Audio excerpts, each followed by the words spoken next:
This is Political Communication, and I'm your professor, Dr. Patrick Stewart. In this lesson, we will focus on the functional theory of campaign discourse. This theory provides us insight into the rhetorical strategies used by political figures. More importantly, it represents a microanalytic approach to understanding politics. Functional theory, which was first developed by William Benoit, allows for systematic analysis of verbal forms used in a broad range of political activities. It has been used to investigate political messaging in television spots, nomination acceptance speeches, and direct mail brochures. But most of all, it has been used to understand the competitive dynamics of debates. Because functional theory considers live political events, there is the potential for misstatements, mistakes, and even confrontation. The live and free-flowing nature of televised political events allows for the public to consider how effective political figures are in communicating their positions and responding to concerns about these positions. If these events involve powerful and popular political figures, they are likely to be watched by many people and widely covered in the mass media.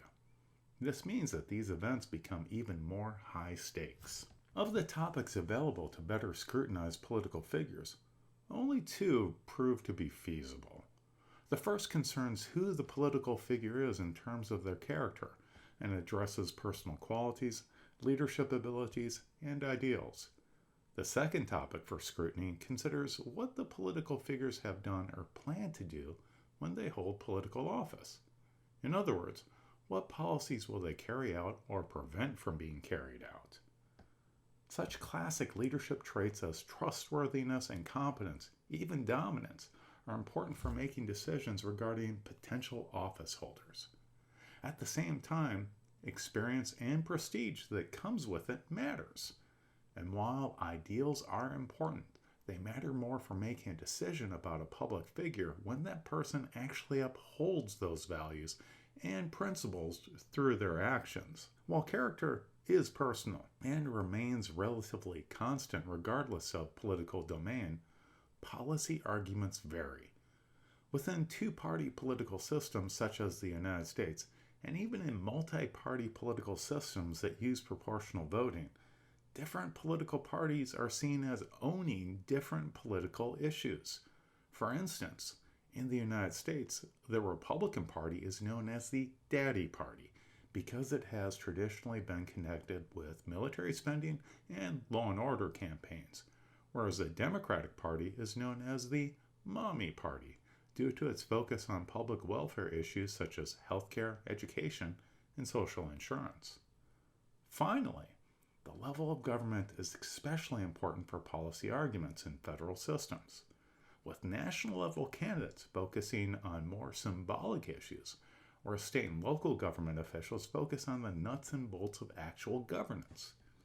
However, in our mediated age, with the mass media seemingly more interested in attracting eyes to make money, state and local political figures can often become focused on symbolic politics, even if they do not have a tangible way to influence such policies. Functional theory argues that public figures, especially those running for political office, must persuade the public that they are the preferable option. It is seen that three kinds of utterances have the potential to sway the public's perceptions to the greatest extent: that of acclaims, attacks, and defenses.